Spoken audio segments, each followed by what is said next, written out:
Moving right along. That's our two mayoral candidates.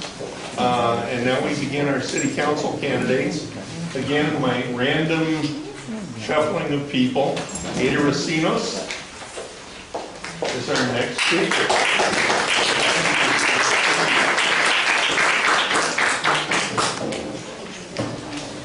Hello everyone, my name is Ada Recinos. I'm proud to be a daughter of immigrants who came here in the 80s seeking asylum from the Salvadoran Civil War. And it has largely framed what I'm presenting to you tonight, which is one of our biggest problems, but also one of our biggest opportunities in the city of Richmond. Affordable housing as a nexus for financial stability of our families and our individuals. I think that that needs to be where we place most of our attention and most of our work. We need to create prosperity, and you create prosperity by investing deeply in keeping people where they are. And I know this because I'm a Latina, and Latinos outspend the majority of folks. They invest a lot of money in shopping, in eating out, and economic development. And if we have stable rents, we will invest that back in the community. We've done it for decades and years, and as a population that continues to grow, that is currently about 40% of Richmond, and getting larger and younger, we will continue to invest back in our communities when we have stability in the home. And so, how do we do that? We prevent displacement. I am a supporter of rent control for that reason. I think that we have an opportunity to keep people where they are and keep them stable so that we can move towards a community that doesn't spend a large proportion of their income only on housing, because that leaves that extra percent that folks spend investing, purchasing homes, purchasing goods, and investing back in their kids for college. So I'm a large advocate not only for rent control but the expansion. I'm supportive of Proposition 10. I am also supportive of deeper investment in our public housing. We know the federal government has decided to disinvest from public housing as a whole. Vouchers are getting lower, Section 8 is becoming a program that's harder to get into. We have a responsibility to show up for our lowest income residents and make sure that we maintain the standards of housing and invest in their upkeep. So one of the opportunities we have is to use linkage fees that are applied to commercial developments strategically. We have some economic areas that are up and coming like Main Street and 23rd Street that already bring a lot of sales tax revenue, and we can market it as an opportunity for folks to come in, plan with the community, and bring either new businesses or grow other businesses. We can use them as a tool to create funding streams for landlords that need financial support for repairs and maintenance. That's a great opportunity that we can take advantage of. Another thing that we need to do is we need to build more opportunities for housing at all income levels. And I think that that starts with us acknowledging that we are a low-income community. That offers us a couple of things. An opportunity to create deep investment in the people who are already here, who bring us diversity.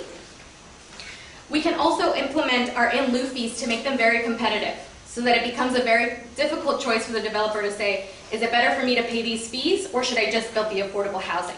So that we can be strategic about fighting gentrification in our downtown areas.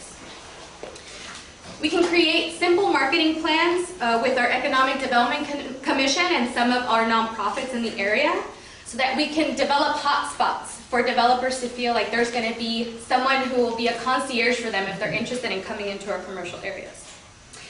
We also need to begin incorporating equity principles that include everyone at the table, because for a really long time, planning has been very exclusive. I think that we have a large opportunity to invest in Main Street and 23rd Street that has a lot of vacant lots, it has a lot of vacant commercial buildings, and it has a lot of vacant opportunities to build housing as well. We need to find and cultivate community-minded developers. That is a large responsibility that the City Council has taken on and we're currently working on. We need to find developers who are socially minded, want to partner with us, and want to get to know our residents, so that when we approach them with ideas about how we want development done, they will be just as enthusiastic as we are. I'm also a strong supporter of project labor agreements. We need to make sure that we bring those at the table so that we're investing in our Richmond Build program and expanding it. We also need to do a couple of things while we're working on that. We need to use a community plan to search for businesses and amenities that align with our vision. We also have to advocate for regional and state funding to build more affordable housing. We also have to continue the fight to implement and steer more money towards infrastructure and the maintenance of our streets.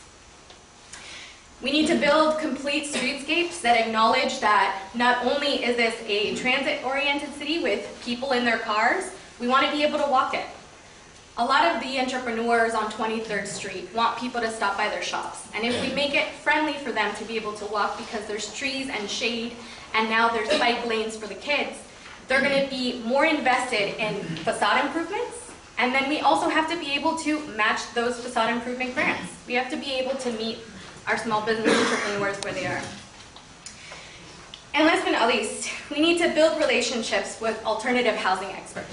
This is an opportunity that we have to not only create community land trusts and co-ops, but to think outside the box about what's possible when we center our current residents as developers. If we connect them and say, these are the skills that you need in order to bring your vision to the table, we will all benefit. When we do this, we are not only supporting our renters, we're building a pipeline so that renters can eventually become homeowners again. As a millennial, I feel the crushing kind of distancing of the home that was once promised as an American dream. But in order to do that, we need to make sure that people can stay where they are so they can save the money to invest in themselves and in us as a community. And more importantly, their children.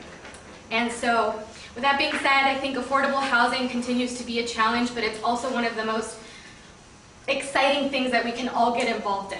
Because when one family has financial stability, we're all going to be together, united, and excited about investing that extra money in all the things that are going to bring us more revenue.